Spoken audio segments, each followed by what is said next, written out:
নমস্কার।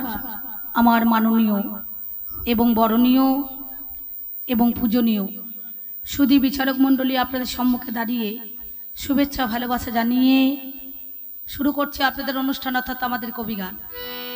তার আগে আমি আপনাদের কাছে যথাযোগ্য স্থানে প্রণাম প্রীতি ভালোবাসা জানিয়ে একটুখানি মাতৃবন্দনা করার পর আজকে যা বিষয় আমার কমিটি দাদারা দেবেন, আমরা সেই দিকে চলা বলার চেষ্টা করব এবং সেই পথে যাওয়ার চেষ্টা করব। তার আগে আপনারা সবাই জানেন বাবা, কবিগান গাইতে গেলে একটুখানি মাতৃবন্দনা করতে হয়। কেউ দেশের বন্দনা, কেউ দশের বন্দনা, কেউ মানুষের বন্দনা, কেউ কেউ ভগবানের বন্দনা। সেই জন্য আমি আপনাদের কাছে যৎকিঞ্চি সময় চেয়ে নিয়ে একটুখানি মাতৃবন্দনা করার পর আজকে বিষয়ের দিকে যাব।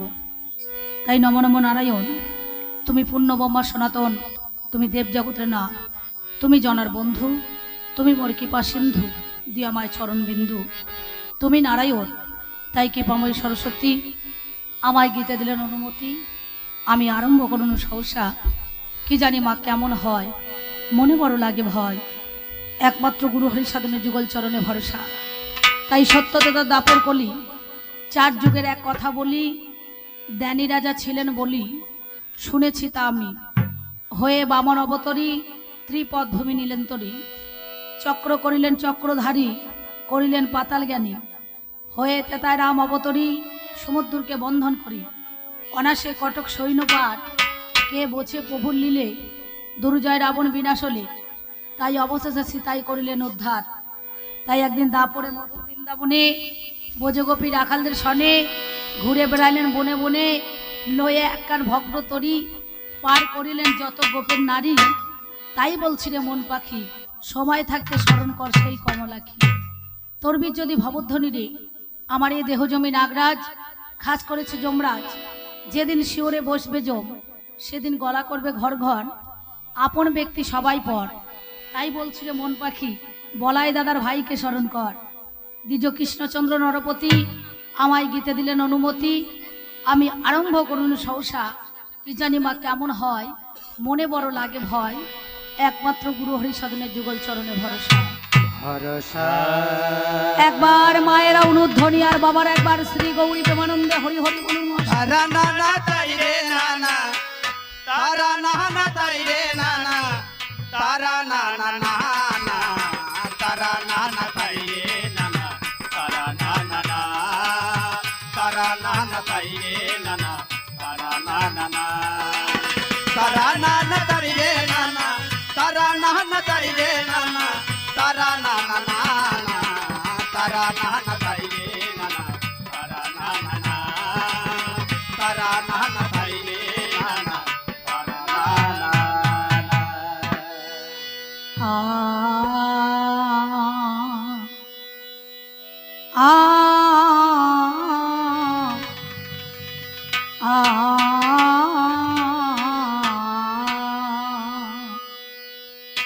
ও আমার জননী জন্ম ভূমি গো, আমি জন্ম নিয়া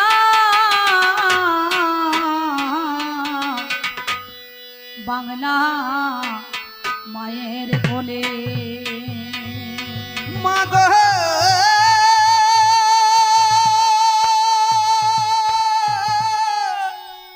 মা,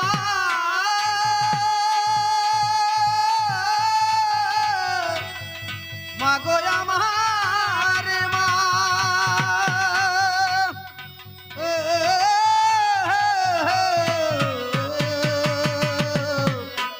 ও মা,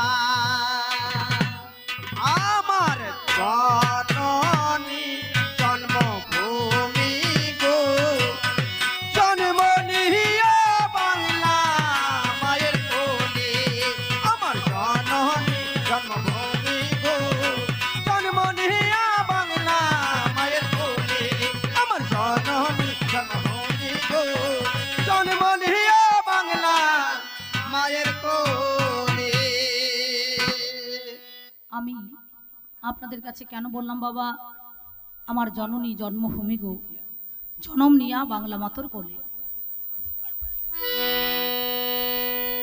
যেদিন আমরা ঊর্ধ্বপদে হেডমন্ডে মাতৃ গর্ভের মধ্যেখানে ছিলাম, সেদিন করজোরে কেঁদেছিলাম আর বলেছিলাম, মা এই মর্তের মধ্যে এখানে যাব, তোমাকে ডাকবো, জানবো, শুনবো, চিনবো, তোমার সাধন ভজন করবো নাকি বাবা। কিন্তু আমরা কলিযুগের মানুষ, মরতে আসি, মরতে পড়ে গেছি গর্তে, ফিরতে পারছি না আর মহাতত্ত্বে, নাকি বলছেন। এই জগৎটা কিন্তু মরার জগৎ। মানুষ মরে কবার? প্রত্যেকটা দিন কিন্তু আমরা নিত্য নিত্য মরে পড়ে থাকি। কখন না? একবার হচ্ছে ঘুমে, একবার হচ্ছে জমে, আর একবার হচ্ছে কামে, নাকি বাবা। সে হিন্দু, মুসলমান, জৈন, খ্রিস্টান কিন্তু বাছাবাছি নেই, আছে কেউ বাছাবাছি নাই। তাহলে যার জন্যে আমাদের মধ্যে এখানে প্রতিটা মানুষ কিন্তু 3 বার করে আমরা মরে পড়ে থাকছি। এই মর্তের মধ্যেখানে এসে এই মরা বাঁচার খেলা থেকে একমাত্র বাঁচাইতে পারে কে? যিনি আমাদের কুলকুণ্ডলিনী ব্রহ্মাময়ী উমা, 3.5 প্যাচে প্যাচ মেরে মূলাধারে বাবার মুখে মুখ লাগিয়ে মা আমার পরম সুখে ঘুমাইছে। তাকে জাগ্রত করতে গেলে পরে একটা যজ্ঞের দরকার আছে, নাকি বলছেন। তাহলে সেই যজ্ঞের দ্বারাই কিন্তু সেই জায়গাতে আমাদের পৌঁছানো যাবে। একটা কথা আপনারা জানেন, নানুরে চণ্ডীদাস বলেছিলেন, শোনরে মানুষ ভাই, সবার উপরে মানুষ সত্য, তাহার উপরে নাই। আর কলিতে কি বলছে? শোনরে মানুষ ভাই, মানুষের মতো বেঈমান আর কলি যুগেতে নাই, নাকি বলছেন। যার মধ্যে মান আর হুঁশ নাই তাকে কিন্তু মানুষ বলবে না। আমি স্যুট বুট টাই কোট পরে ঘুরে ঘুরে বেড়াইছি, লোককে বুঝিয়ে কিন্তু আমি নিজে বুঝতে পারছি না, নাকি বলছেন। তাহলে তারা কিন্তু মানুষ বলবে না। যার মধ্যে মনুষ্যত্ব জ্ঞান থাকে না তাকে মানুষ বলা যাবে না। দেখুন আমাদের এই কবি গানটা দাদাবাবুরা মোটামুটি 11:30টার সময় আরম্ভ করার কথা ছিল, কিন্তু ভগবানের উপরে কারো হাত আছে?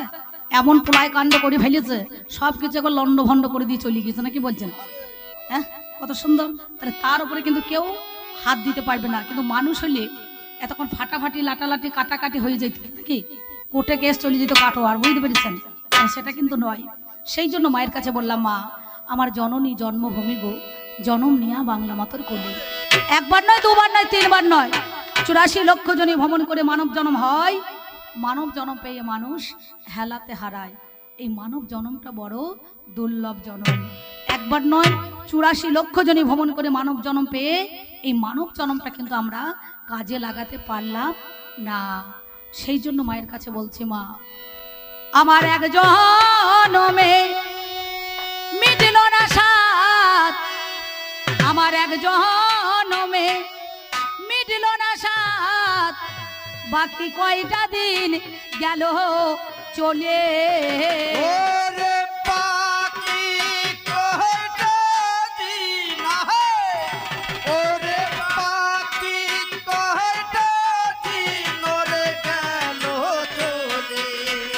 আমার জননী জন্মভূমি গো, জন্ম নিয়া বাংলা মায়ের কোলে। আমার জননী জন্মভূমি গো, জন্ম নিয়া বাংলা মায়ের কোলে। আমার মনে ছিল, আমার মনে ছিল বড় আশা,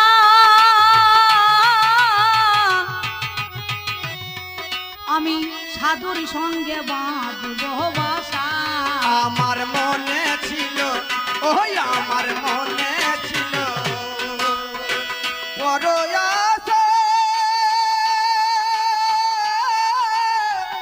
ওই আমি সাধুর সঙ্গে বাঁধব বাসা। ওরে কুমতি নারী মা ধরাইল নেশা, ওরে কুমতি নারী মা ধরাইল নেশা, এমন কুপথেতে চলে। এমন কুপথেতে চলে রে, কুপথেতে চলে। আমার জননী জন্মভূমি গো, জন্ম নিয়া বাংলা মায়ের কোলে। আমার জননী জন্মভূমি গো, জন্ম নিয়া বাংলা মায়ের কোলে। এত সঙ্গ থাকতে মানুষ সাধু সঙ্গ করতে বললো কেন? মহাজন বললেন 12 বছর ববি সাধুর ঝুলি, তবে বেরোবে একটা বুলি, নাকি বলছেন। হ্যাঁ? তাহলে সাধু সাধুর মতো হইতে হবে বাবা। আর সাধু যদি মনে করুন চতুর দলে নাম লাগায়, কিছু মনে করেন না, তাহলে কিন্তু হবে না। মহাজন বললেন, মন না রাঙায় বসন রাঙালি, কি ভুল করলি যোগী, অন্তরেতে ভোগের লালসার ওপরে সাজলি ত্যাগী। তাহলে ওপরটা ত্যাগ করলে হবে না, আগে ভিতরটাকে ত্যাগ করতে হবে নাকি মা? তবেই কিন্তু হবে, তবেই কিন্তু গোবিন্দ দর্শন পাওয়া যাবে, তবেই কিন্তু কৃষ্ণ পদে মতি হবে। তাহলে এই সাধুর যুগের মধ্যেখানে আমরা সাধু সঙ্গ করতে বলেছি। 12 বছর সাধু ঝোলা বইতে হয়, তবে কিন্তু একটা বুলি পাওয়া যায় না। তাহলে আমরা এসে কি করি? হ্যাঁ, খুব ভালো সাউন্ড দাদা, ভালো। কমিটি দাদাদেরকে বলবো যদি কোনো সম্ভব হয় তাহলে একটা ফ্যান দেওয়ার ব্যবস্থা করেন। মানে এখন এমন অবস্থা দেখছেন তো, এই যে তাপ, বুঝতে পারছেন, প্রচন্ড তাপ, মানে থাকা দায়, খুব থাকা দায়, এত গরম। সেই জন্য করি আমরা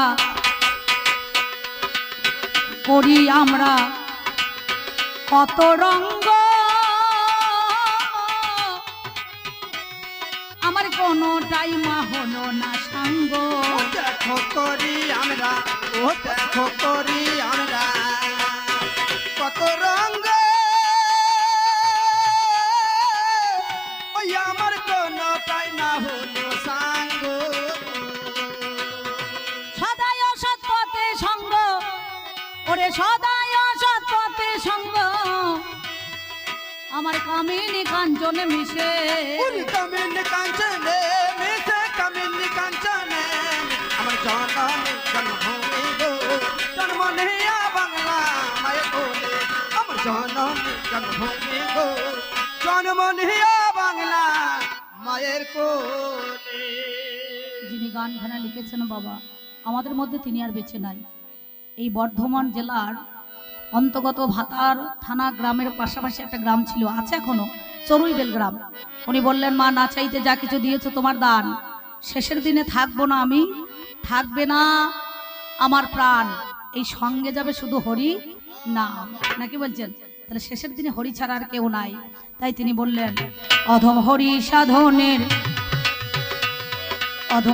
সাধনের এই মিনতি, যেন সুমতি নারীর ভৌমাপতি। অধম হরি সাধনে, ওই অধম হরি সাধনে এই মিনতি, যেন সুমতি নারীর ভৌমাপতি। সেদিন কৃষ্ণ ভজনে করাবে মতি, আমার কৃষ্ণ ভজনে করাবে মতি, দেখ কষ্ট পাশের বাঁধন খুলে, অষ্ট পাশের বাঁধন খুলে, অষ্ট পাশের বাঁধন খুলে, আমার জননী জন্মভূমি গো, জন্ম নেয়া বাংলা মায়ের কোলে, আমার জননী জন্মভূমি গো, জন্ম নেয়া বাংলা মায়ের কোলে। আমি আবার যেন আসি মা,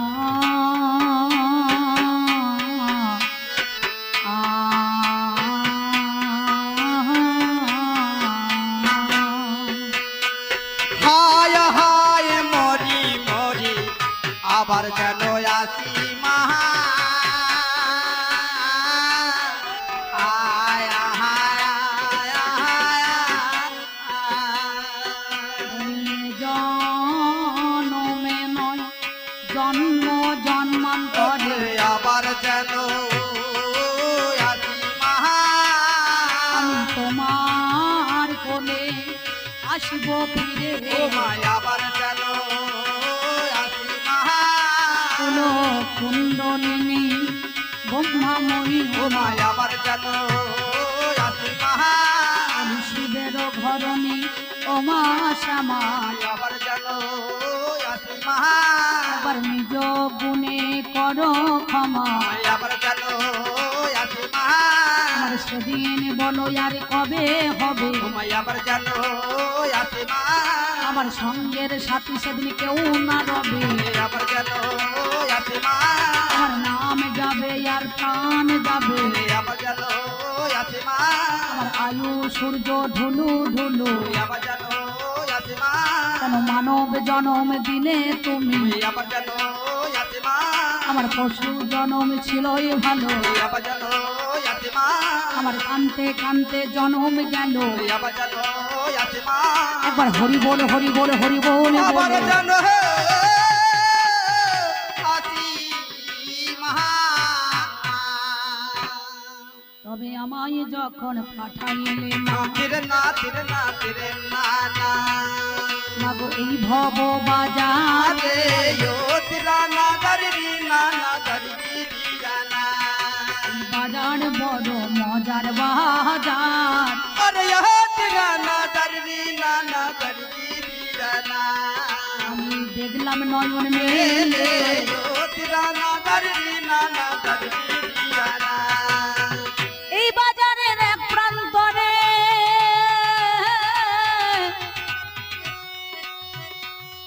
আমি বাঁধলাম নতুন ঘর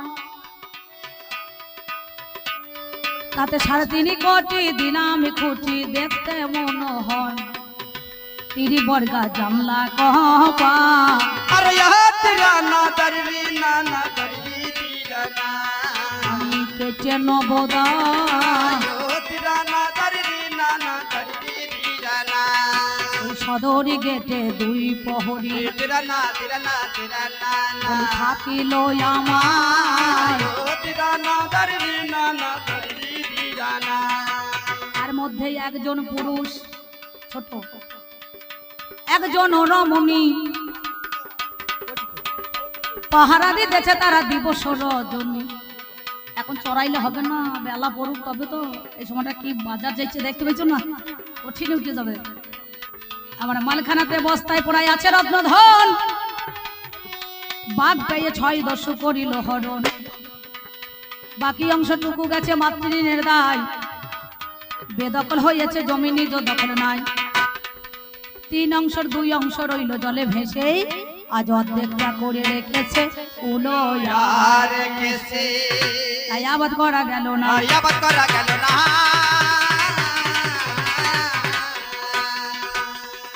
আমার আবাদ করলে ফল তো সোনা या बात करा गलो ना তাই আমি অতি জ্ঞান অন্ধ না বুঝি মা ভালো মন্দ আহা মরি মরি রে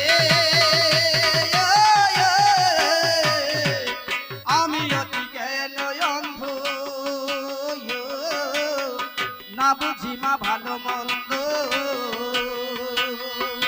আর সন্দেহ গেল না আমার মনেতে সন্দেহ গেল না আমার মনেতে মাগো ষড়রিপু দস্যু যারা সদাই করে দিশাহারা আহা মরি মরি রে সররূপ দস্যুকারা সদাই করে দিশাহারা আমার বাড়া ভাতে তুলে দিল ছাইমা পারা ভাতে তুলে দিল ছায়মা আমি থাকতে অন্ন খেতে পাই না থাকতে অন্ন খেতে পাই আমি না থাকতে অন্ন খেতে পাই না থাকতে অন্ন খেতে পাই না আমার উপায় বলে দে মায় অন্নপূর্ণা থাকতে অন্ন খেতে পাই না যা আমার মাননীয় বরণীয় পূজনীয় এই আমার ভক্তিমতী মায়েরা এবং আমার যত বাবার দল আছেন আপনারা জানেন কবিগান গাইতে গেলে একটুখানি মাতৃবন্দনা করতে হয় এই কবিগানের বন্দনা গান হয়েছে কবিগানের নাম হয়েছে বন্দনা গানটা কিন্তু একবারই মন্দ না নাকি বলছেন যার যেমন বাল থাকে সে তেমন তলায় ভরার চেষ্টা করে দেখবেন যেমন একটা পাকা বাড়ি তৈরি করতে গেলে আগে একটু ভিত তৈরি করতে হয় না কেউ 10 ইঞ্চি কেউ 20 কেউ 30 গাঁথনি দেয় তবে কিন্তু দেয়াল বা পাঁচিল কংক্রিট হয় নাহলে পরে হওয়ার উপায় নেই নাকি বাবা তাই আমি এই পর্যন্ত বন্দনা গান তিরে না তিরে না তিরে না না আমি অল্পে অল্পে সাহারি ও তিরা না দরদি না না দরদি তিরা না আসরেতে আছেন যত আরে ইহ তিরা না দরদি না না দরদি তিরা না আমার যত কণ্ঠী ধারি ও তিরা না দরদি না না দরদি তিরা না সাধু গুরু বৈষ্ণব যারা আছেন মহাশয় আমি আপনাদের চরণে শত কোটি গো প্রণাম জানাই আমার মা জননী দরদিনী গো আছে যতজন আমি শত কোটি প্রণাম জানাই চরণে এখন ভাই বন্ধু দ্বারা সুত যতই আপন জনা আমি প্রীতি শুভেচ্ছা ভালোবাসা দিয়ে যাই তাদের শোনো আনা। এই পর্যন্ত বন্দনা গান অল্প সেরে যায়, কবি গানের বিষয়ে যেটা হইবে লড়াই। আপনারা জানেন এই পাশেই আপনাদের পাটবাড়ি ঝামুরপুর নাকি, এই ঝামুরপুর বরান, ঝামুরপুরে মেলা কীর্তন হয়, কিন্তু কবি গানটা খুব কম হয় মনে হয় জানো। তো যাই হোক, হ্যাঁ হয় না মনে হয় অ্যাকচুয়ালি, যাই হোক তা যা আপনাদের কাছে, সেই জন্য আমি ব্যক্তিগত অম্বিকা আর আমার যিনি পাল্লাদার সেই স্বর্গীয়, আমার তখন জন্মই হয় নাই, সেই কাশীকান্ত দেবনাথ মহাশয় ছিলেন, মানে আপনারা যাকে এক ডাকে কাশীনাথ বলতেন, ওনার ছেলে এসেছেন পার্থ সারথী দেবনাথ।